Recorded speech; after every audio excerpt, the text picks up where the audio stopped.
A paz do Senhor Jesus, estamos iniciando mais um Instantes Finais, a sua aula de escatologia e de profecia bíblica no seu lar. E eu quero agradecer por sua audiência, a você que é cristão, a você que já é evangélico, independente da sua denominação.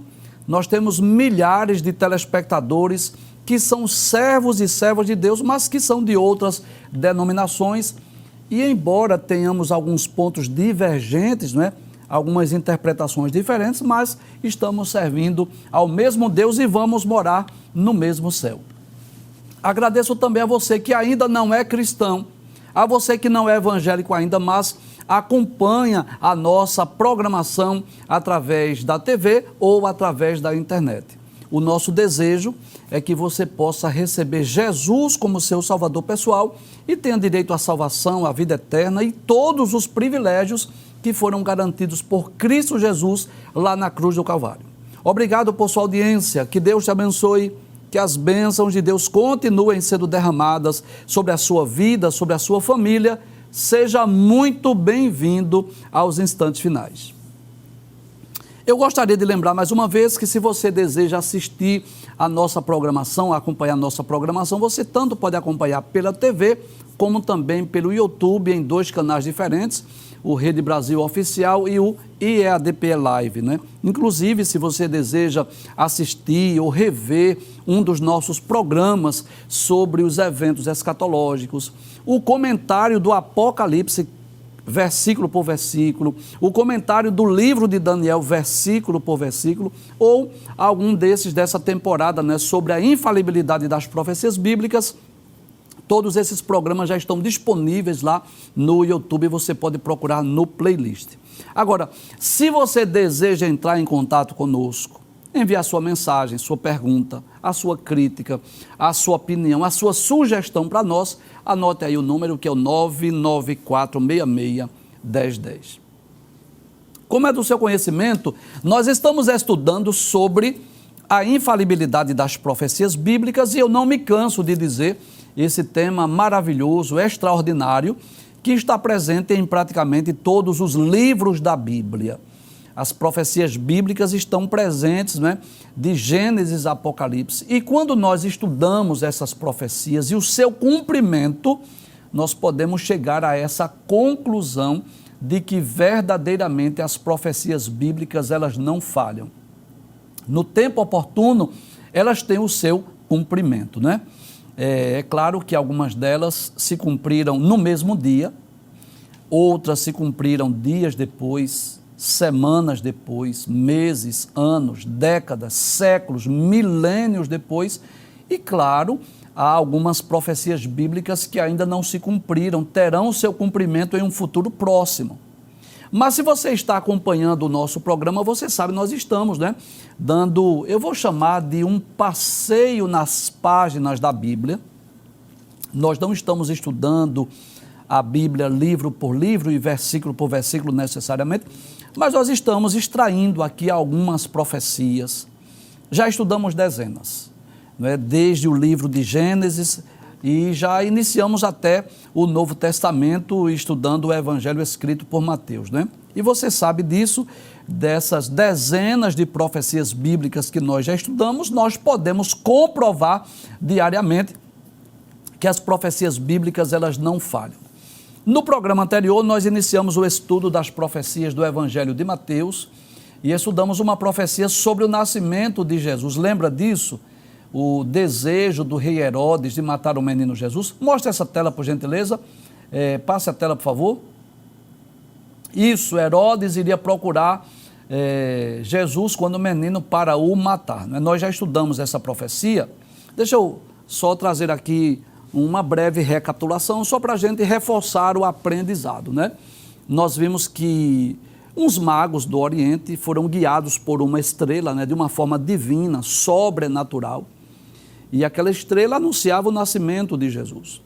Só que eles foram procurar Jesus aonde? Foram procurar em Jerusalém. Quando chegaram em Jerusalém e procuraram saber, não é, onde estava o rei dos judeus, porque vimos a sua estrela e viemos adorá-lo, então perturbou-se Herodes e toda Jerusalém. E nós explicamos aqui que Herodes perturbou-se porque viu aquilo como uma ameaça, né? talvez pensou consigo que Jesus poderia reinar sobre o mundo inteiro, como já diziam os profetas. Talvez ele temeu que Jesus fosse iniciar uma revolução e de alguma forma isso trouxesse alguma ameaça ao seu reinado, à própria Roma. A verdade é que Herodes manda chamar os magos, procura saber com os escribas e os principais dos sacerdotes onde as profecias diziam que o Messias iria nascer. Detalhes, até Herodes acreditava nas profecias bíblicas porque ele procura saber isso.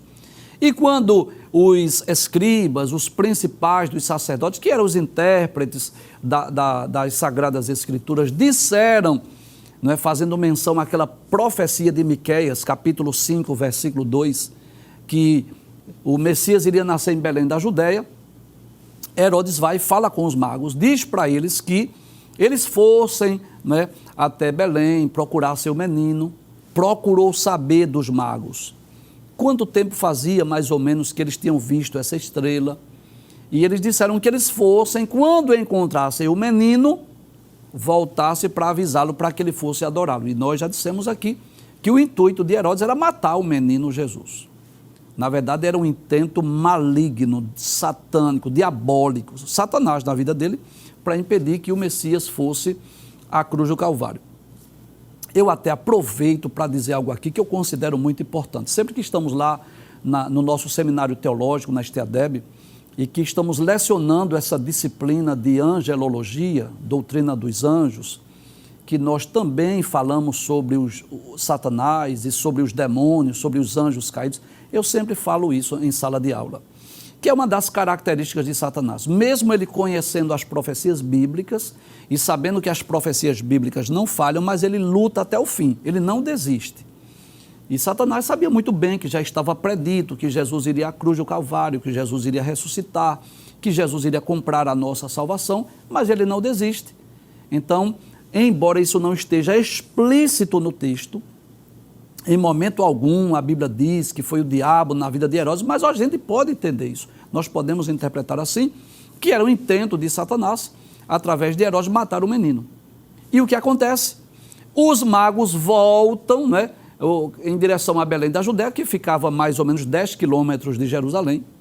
Quando eles estão a caminho, eles viram a estrela mais uma vez, que guiou até aquela casa onde estava José, Maria e o menino. Detalhe, quero lembrar mais uma vez, que os magos não encontraram o menino na manjedoura e nem encontraram José, Maria e Jesus na estebaria. Eles já estavam numa casa, não é? Jesus não era recém-nascido. É claro que tinha mais ou menos 2 anos de idade, de 2 anos para baixo, mas não era um recém-nascido. Quem encontrou Jesus na manjedoura foram os pastores de Belém. Muito bem. Então eles encontraram o menino, adoraram, ofereceram suas dádivas, lembram dos presentes? Isso, ouro, incenso e mirra. Muito bem. O ouro fala da realeza de Cristo, que ele é rei. O incenso tem 2 aplicações, tanto aponta para a divindade de Jesus, porque o incenso era oferecido a Deus no Antigo Testamento, mas também fala sobre o sacerdócio de Cristo. E eu quero esclarecer mais uma vez que, embora Jesus não seja da tribo de Levi, mas ofereceu também, ele executou o ofício de um sacerdote, porque ele ofereceu a Deus o seu próprio corpo em sacrifício, né, e intercede por nós. Então Jesus, durante o seu ministério, realizou o ofício sacerdotal segundo a ordem de Melquisedeque, você sabe disso. E o outro era exatamente a mirra, que é uma substância odorífera que falava da humanidade de Cristo, apontava para a sua morte, porque era aquela substância que se colocava no corpo dos mortos, a mirra. Então eles adoraram, foram divinamente avisados que não voltassem para Herodes e não voltassem para Jerusalém, voltassem por outro caminho. E José, de noite, estava dormindo, teve um sonho e o anjo disse a ele que ele pegasse Maria e o menino e fosse para o Egito e ficasse lá até que Deus lhe dissesse o tempo determinado para que eles voltassem. E nós vimos, né, que literalmente quando Herodes percebeu que foi enganado pelos magos, os magos não retornaram para Jerusalém ele mandou matar os meninos lá de Belém da Judéia de 2 anos para baixo, e nós vimos o cumprimento desta profecia. Hoje nós vamos dar continuidade ao estudo das profecias registradas no Evangelho de Mateus, o Evangelho também escrito por Levi, que é uma profecia de uma predição de Jesus, que muitos do Oriente e do Ocidente entrariam no reino dos céus. Abra a tela, por favor, para nós. Isso, é essa profecia que nós vamos estudar hoje. Eu vou explicar primeiro o título, vou explicar também essas imagens, né? A profecia que vamos estudar hoje está no capítulo 8 do Evangelho escrito por Mateus, que é um texto bem conhecido, a cura do servo do centurião, mas eu não quero necessariamente explicar sobre essa cura, sobre esse milagre, não necessariamente. Eu quero explicar sobre uma profecia que eu considero uma das mais importantes do Evangelho escrito por Mateus. Jesus prediz que muitos do Oriente e do Ocidente entrariam no reino dos céus. Nós vamos ver o texto de Mateus capítulo 8, versículos 5 a 13, e o seu cumprimento em 2 textos lá no livro do Apocalipse, capítulo 5, versículos 9 e 10, e capítulo 7, versículos 9 e 10. À sua direita, uma imagem meramente ilustrativa de Mateus, como que escrevendo o Evangelho de Jesus, né? E à esquerda, uma imagem lá, uma visão celestial, quando João estava lá diante do trono de Deus e viu o Cordeiro, e viu os 24 anciãos, e viu uma multidão de pessoas de todas as tribos e nações. É sobre isso que nós vamos falar. Agora, antes de nós, traz a tela, por favor. Antes de nós estudarmos essa profecia, eu gostaria de falar sobre algo que eu considero muito importante. Muitas pessoas têm uma compreensão errônea do plano da salvação. Muitas pessoas pensam, por exemplo, que a salvação ela era só para os judeus, e como os judeus rejeitaram a Cristo, então é que a salvação foi estendida aos gentios. Isso não é verdade, não, isso não é bíblico. Eu posso dizer, sem medo de errar, que o desejo de Deus é que toda a humanidade fosse salva. A salvação planejada por Deus, oferecida por Cristo, o desejo de Deus é alcançar todos os homens, independente de raça, tribo, língua, povo e nação. Isso está muito claro nas páginas da Bíblia. Se você tiver aí um papel e caneta, eu vou citar aqui alguns textos para você anotar. São textos bem conhecidos. Primeiro, João capítulo 3, versículo 16. Diz assim: porque Deus amou o mundo, e mundo aí é humanidade. Eu posso traduzir também assim, dizer assim: porque Deus amou os homens, a humanidade, de tal maneira que deu o seu Filho unigênito, para que todo aquele que nele crê não pereça, mas tenha a vida eterna. Então, Deus amou o mundo. Jesus morreu por todos os homens. Jesus não morreu só pelos eleitos, Jesus morreu por todos os homens. Atos capítulo 17, versículo 30, lá no Areópago, Paulo diz assim: mas Deus, não tendo em conta os tempos da ignorância, anuncia agora a todos os homens e em todo lugar que se arrependam. Então veja que a salvação é oferecida a todos. Detalhes, Paulo estava pregando para gentios no Areópago lá em Atenas. Escrevendo a Tito, capítulo 2, versículo 11, Paulo diz assim: a graça de Deus se há manifestado, trazendo salvação a todos os homens. Veja que não são apenas aos judeus. 1 de Timóteo, capítulo 2, versículo 3 e 4, Paulo vai dizer assim: porque isto é bom e agradável diante de Deus, que quer que todos os homens sejam salvos e venham ao conhecimento da verdade. Segunda epístola de Pedro, capítulo 3, versículo 9, Pedro vai dizer assim: isto é bom e agradável diante de Deus, que quer que todos os homens se salvem e venham ao conhecimento da verdade. Não, desculpe. Segunda de Pedro 3 e 9 vai dizer assim: amados, não tenhamos a vinda do Senhor por tardia, mas Ele é longânimo para convosco, não querendo que alguns se percam, mas que todos venham a arrepender-se, né? Romanos 1, versículo 16, Paulo diz: eu não me envergonho do Evangelho, porque é o poder de Deus para a salvação de todo aquele que crê, primeiro do judeu e também do grego. Então, eu posso dizer, sem medo de errar, que o plano de salvação estabelecido por Deus, executado por Cristo, aplicado pelo Espírito, é um plano que visava a salvação de todos os homens. Outra ideia errônea sobre salvação, que muitas pessoas pensam que o simples fato de ser judeu, o simples fato de ser descendente de Abraão, Isaque e Jacó, já tem a sua salvação garantida. Isso não é verdade. O fato de ser judeu não garante salvação a ninguém. A salvação só pode ser obtida através da fé em Cristo. E você pode confirmar. Se tiver com uma caneta, anote as referências. Marcos capítulo 16, versículos 15 e 16. E disse-lhes: ide por todo o mundo, pregai o evangelho a toda criatura. Quem crê e for batizado será salvo. João capítulo 14, versículo 6, Jesus diz: eu sou o caminho, a verdade e a vida, e ninguém vem ao Pai senão por mim. Sabe o que significa isso? Mesmo sendo judeu, se não crê em Cristo, não pode ser salvo. Não, de forma alguma. Capítulo 4, versículo 12 de Atos, Pedro diz assim: em nenhum outro há salvação, porque também debaixo do céu nenhum outro nome há dado entre os homens pelo qual devamos ser salvos. Atos capítulo 16, versículos 30 e 31, quando o carcereiro de Filipos pergunta assim: que hei de fazer para ser salvo? Paulo e Silas disseram: crê no Senhor Jesus Cristo e serás salvo tu e a tua casa. Então, o fato de ser judeu não garante a salvação de ninguém. E esta profecia que nós vamos estudar hoje mostra exatamente isso. Que muitos gentios, ou seja, muitas pessoas que não são da linhagem de Abraão, Isaque e Jacó, serão salvas. E, pasmem, muitos judeus, muitos descendentes de Abraão, de Isaque e de Jacó, não obterão a sua salvação. Sabe quem disse isso? Jesus. Foi Jesus que disse, e é sobre isso que nós vamos estudar hoje. Agora, como essa profecia ocorreu na ocasião de um milagre, então nós vamos estudar um pouco esse milagre que é bem conhecido. Eu tenho certeza que você já conhece, que é a cura do servo do centurião.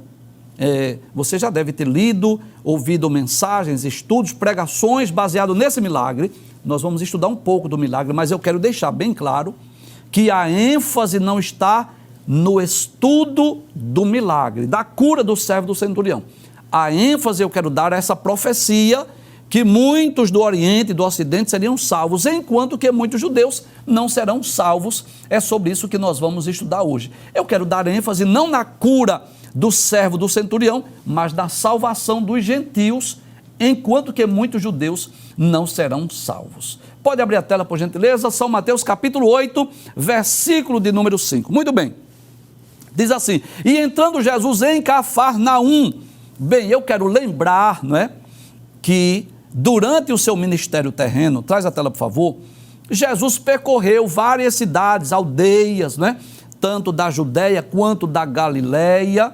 Jesus, durante o seu ministério terreno, durante 3 anos e meio, um ministério dedicado à pregação, cura e ensino. Mateus 4 e 23 diz isso: percorria Jesus toda a Galileia, ensinando nas suas sinagogas, pregando o evangelho do reino e curando todas as enfermidades e moléstias entre o povo.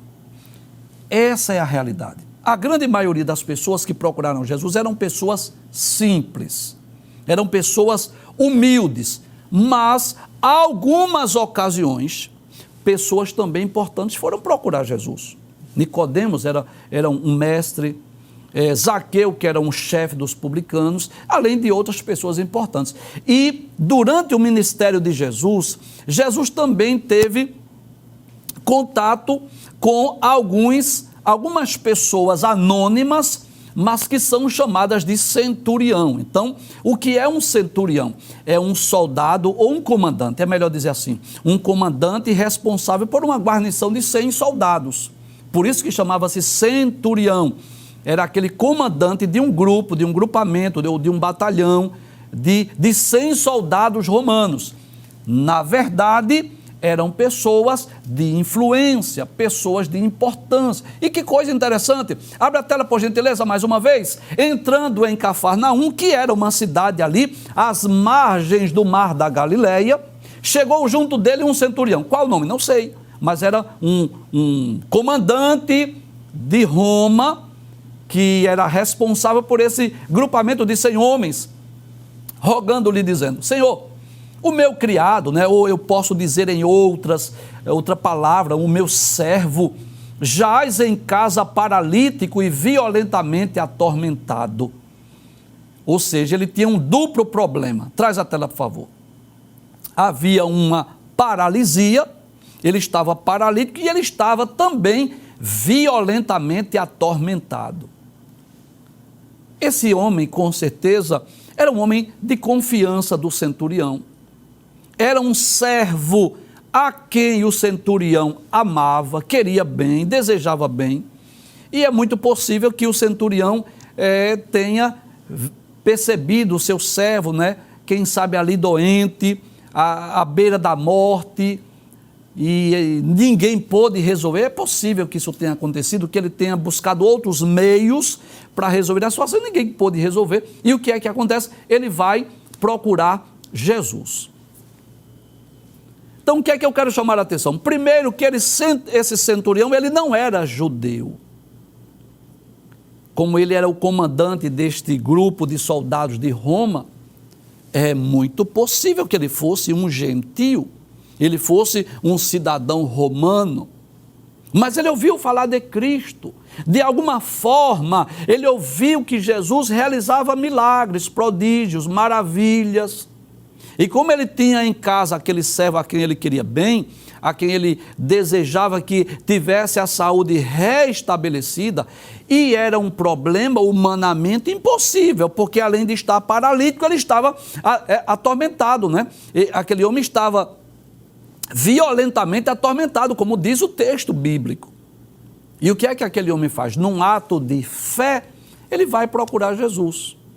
Alguém falou acerca de Jesus, dos feitos, dos milagres, dos prodígios, das maravilhas, e ele vai ter com Jesus, ele vai procurar Jesus para pedir socorro, para pedir que Jesus pudesse fazer aquele duplo milagre, pudesse restaurar a saúde do seu servo. Abre o texto mais uma vez, ainda nos versículos 5, 6 e 7. Aí Jesus disse: olha, eu irei e lhe darei saúde. Que coisa interessante. Observe aí, traz a tela, por favor. Que Jesus não faz acepção de pessoas. Eu vou repetir essa frase. Jesus não faz acepção de pessoas. Mesmo sendo um cidadão romano, e é bom lembrar isso, que na época os judeus eram dominados por Roma. Então, os soldados romanos estavam dominando o povo judeu. E Jesus bem que poderia dizer assim: olha, se fosse um judeu eu iria, mas romano. Ou seja, Jesus poderia ter dito assim: olha, esse homem aí é oficial de um grupo de 100 homens, de um batalhão de 100 homens, eu não vou. Mas o que é que Jesus diz? Eu vou dar saúde. A gente percebe aí esse desejo de Jesus de curar as pessoas, de aliviar a dor, aliviar o sofrimento, independente de ser judeu ou gentil. Jesus disse: eu lhe darei saúde. Mas o que vai chamar a atenção aí é a fé deste centurião. É que aquele centurião, ele não se sente digno de receber na sua casa a presença de Jesus. É claro que Jesus já demonstrou o desejo, o interesse de ir na casa dele. Ele bem que poderia aproveitar, dizer: que bom, Jesus vai na minha casa, não é? Seria uma excelente oportunidade, não só para Jesus realizar o milagre, mas quem sabe ele fazer o que Mateus fez, oferecer uma janta, convidar os seus amigos, quem sabe ouvir um pouco dos ensinos de Jesus. Mas ele não se sentiu digno, ele achou que não era digno de receber debaixo do seu telhado a presença de Jesus. Passe o texto, por gentileza. Observe o que a palavra de Deus nos diz. E o centurião respondendo disse: Senhor, eu não sou digno que entres debaixo do meu telhado. Em outras palavras, eu não sou digno, Senhor, que tu vá na minha casa. Mas, olha, eu quero dizer, dize somente uma palavra e o meu criado sarará. Eu tenho fé. Em outras palavras, traz a tela, por favor. Em outras palavras, aquele centurião estava dizendo assim: eu creio que se tu disseres uma palavra, o meu criado vai ficar sarado. Que coisa interessante. É bom nós lembrarmos isso, que Jesus não operou, não realizou mais milagres em Israel por causa da incredulidade deles. Qual era o povo, a nação que deveria ter recebido muito mais milagres de Jesus? Eram os hebreus, os israelitas, os judeus, os descendentes de Abraão, Isaac, Jacó.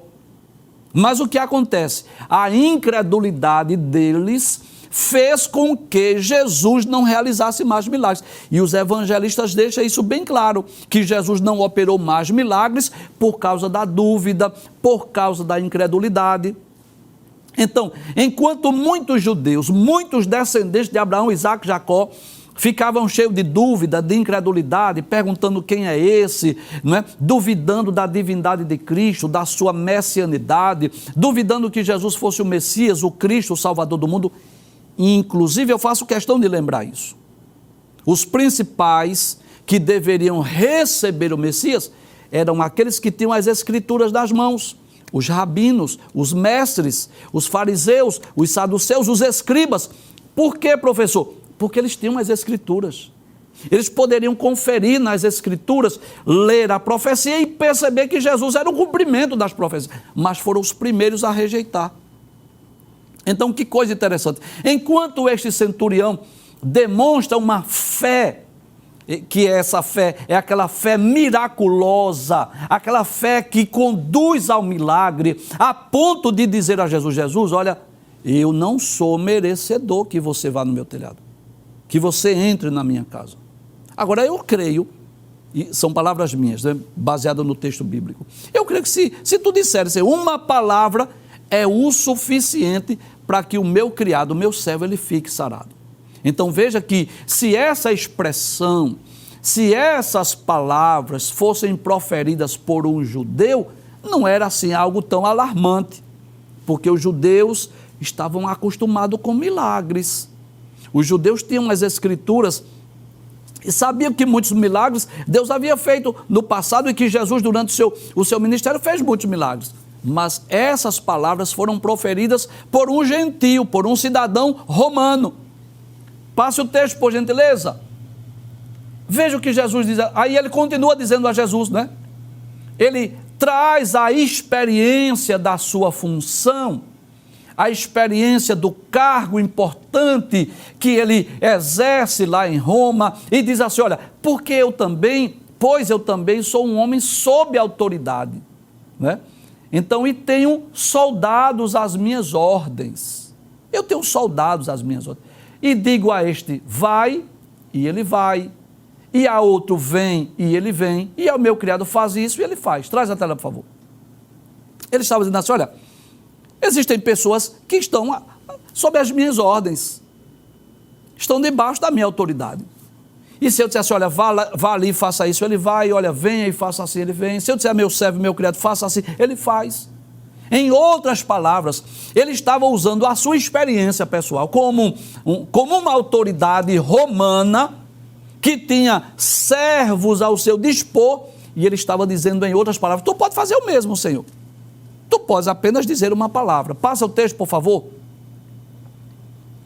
E maravilhou-se Jesus. Né?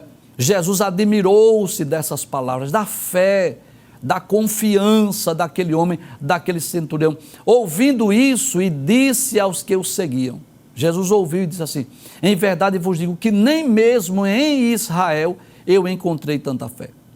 Em outras palavras, Jesus estava dizendo: nem mesmo entre os hebreus, os israelitas, os descendentes de Abraão, Isaac, Jacó, eu encontrei tanta fé. Alguém que tivesse uma fé como esse homem, como esse centurião, esse cidadão romano, esse chefe de uma corte de 100 soldados. Passa o texto, por favor. Aí Jesus, é esse texto que eu quero chamar a atenção. Traz a tela, por favor. Eu já expliquei aqui que o meu objetivo hoje, eu não vou dar ênfase ao milagre, eu não vou dar ênfase à cura, eu quero dar ênfase à profecia, falar de salvação, do tema mais importante da Bíblia Sagrada, A salvação através da fé em Cristo Jesus. Você sabe disso. Há muitas histórias da Bíblia, ou doutrina, posso chamar de história ou doutrina, não é? A história da criação ou doutrina da criação, a história da queda ou doutrina da queda, a história da redenção ou a doutrina da redenção, você sabe disso. Tem a história dos hebreus, a história dos juízes, a história dos reis, muitas histórias na Bíblia. Mas a mais importante é a salvação, que é o tema principal da Bíblia. A salvação através da fé em Cristo. Então, essa profecia, ela vai nos ensinar coisas importantes sobre a salvação, que eu já disse. Primeiro, a salvação é oferecida a todos os homens, independente de raça, tribo, povo, língua e nação. E segundo, o fato de ser judeu não garante salvação a ninguém. É preciso crer em Cristo, independente de ser judeu ou gentio, independente de ser descendência de Abraão ou não. Se não crer em Cristo e o recebê-lo como Salvador, não pode ser salvo. Aí veja as palavras de Jesus, veja o que Jesus vai dizer àqueles que o seguiam. Jesus aproveita a ocasião para trazer uma verdade para nós. Abre a tela, por gentileza. Jesus diz assim: mas eu vos digo que muitos virão do Oriente e do Ocidente, como quem diz assim, de uma extremidade à outra da terra, e assentar-se-ão à mesa com Abraão, Isaque e Jacó no reino dos céus. Que coisa extraordinária! Jesus estava, traz a tela por favor, mostrando que a salvação não é só para os gentios, não. A salvação é oferecida a todos, a toda a humanidade, a todos os homens. Jesus morreu pela humanidade e todos podem ser salvos. Todas as pessoas poderão ser salvas, claro, se atenderem aos requisitos exigidos por Deus na sua palavra. Quais, professor? Fé, arrependimento, conversão, são exigências para as pessoas que serão salvas. E Jesus deixa bem claro, muitos virão do Oriente e do Ocidente e vão se assentar à mesa, que privilégio, com Abraão, Isaque, Jacó, no reino dos céus. Mas Jesus não para por aí. Passa o texto, por favor, veja o que Jesus vai dizer. Aí ele diz assim, e os filhos do reino? Professor, quem são, professor, os filhos do reino?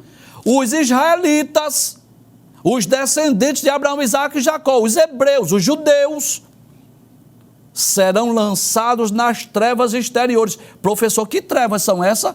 O inferno, o lago de fogo. Como é que o senhor sabe? Olha Jesus dizendo, e ali haverá pranto e ranger de dentes. Traz a tela, por favor. Em resumo, sabe o que Jesus está dizendo? Eu vou lhe explicar. Se você não entendeu, eu vou lhe explicar. Jesus está dizendo assim, muitos gentios que não são descendentes de Abraão, Isaque e Jacó serão salvos. E muitos judeus, mesmo sendo da linhagem lá de Abraão, Isaque e Jacó, não vão ser salvos. Vão ser lançados nas trevas exteriores. É uma verdade. Isso está muito claro nas páginas da Bíblia. Passe o texto, por gentileza. Versículo de número 13. Então disse Jesus ao centurião, vai, e como crestes te seja feito, e naquela mesma hora o seu criado sarou.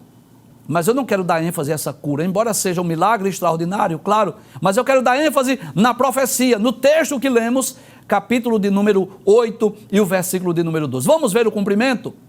Bem, traz a tela, por favor. É claro que o cumprimento desta profecia, eu posso dizer que ainda é profético, ainda é futuro e ainda é escatológico. Por quê, professor? Porque Jesus disse que muitos viriam do Oriente e do Ocidente e vão sentar à mesa com Abraão, Isaque e Jacó no reino de Deus, ou no reino dos céus. Então isso é milênio, isso é futuro, é profético, é escatológico, ainda não se cumpriu.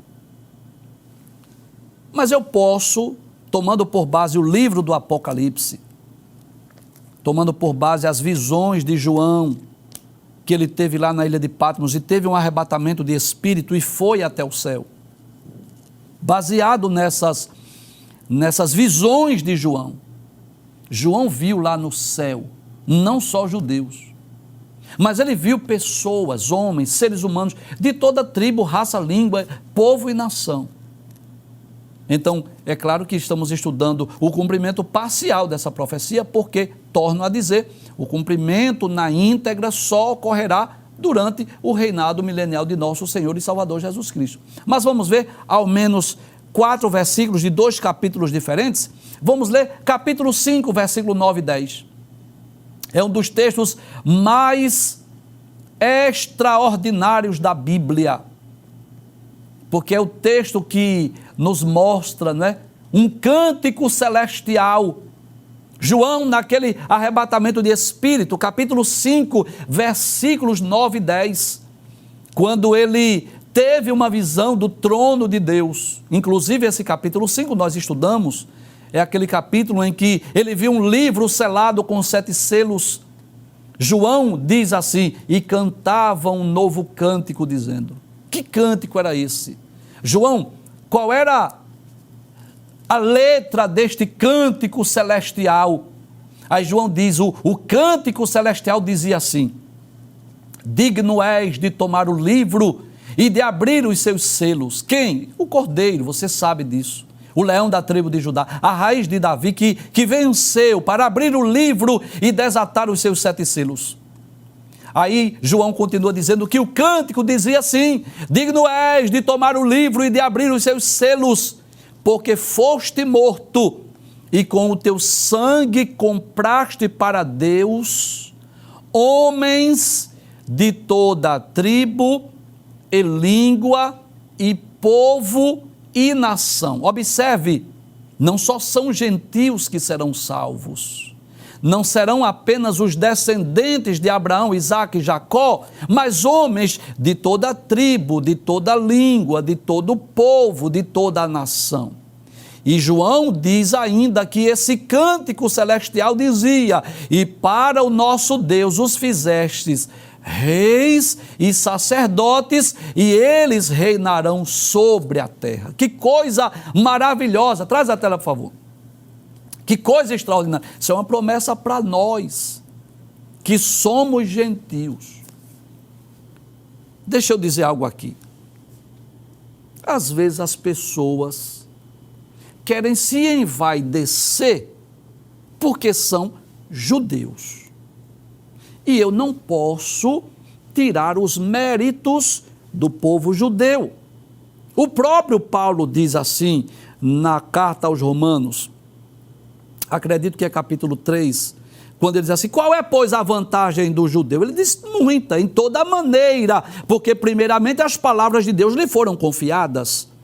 Então é claro que o povo hebreu, o povo de Israel, é um povo muito privilegiado. Basta você ler a Bíblia, que foi do povo de Israel que Deus escolheu, né? Reis, juízes, profetas, sacerdotes, anciãos. Claro que Deus fez coisas maravilhosas e extraordinárias.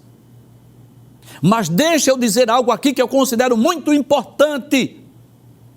Se não crer em Cristo, o seu título de judeu, a tua linhagem, para Deus não tem valor algum. Não, porque o que vai garantir a salvação é a fé em Cristo. Então eu posso dizer que os gentios que creem em Cristo são mais privilegiados do que os judeus que não creem em Cristo. Porque o que vai garantir a nossa entrada no céu não é o título de judeu, mas é o fato de nós crermos em Cristo. Vamos ver outro texto agora? Apocalipse capítulo 7, versículos 9 e 10, que é aquela multidão que João viu no céu, que ninguém podia contar. Abre o texto, por favor. Aí diz assim: depois destas coisas, olhei e eis aqui uma multidão, a qual ninguém podia contar, de todas as nações e tribos e povos e línguas. Que coisa interessante. Ô João, me tira uma dúvida, João. De onde são essas pessoas? Ele diz assim: de nações, tribos, povos e línguas. Aí eu vou fazer outra pergunta: ô João, e onde estava essa multidão? Aí ele diz que estavam diante do trono e perante o Cordeiro, trajando vestes brancas e com palmas nas suas mãos. Ou seja, naquela visão do capítulo 7 do Apocalipse, que João viu aquela grande multidão, estavam diante do trono. E observe, não era só judeu, era pessoas de nações do mundo inteiro. Passe o texto, por favor, versículo 10, que é o último versículo que nós vamos estudar hoje. Aí ele diz: e clamavam com grande voz, dizendo: salvação ao nosso Deus, que está sentado no trono, e ao Cordeiro. Então eu posso concluir hoje, traz a tela, por favor. Eu posso concluir essa primeira parte do programa dizendo isso, que o sacrifício de Jesus lá na cruz do Calvário garantiu a salvação não só de judeus, mas também de gentios. Mas posso dizer também que esta salvação só pode ser obtida através da fé em Cristo Jesus.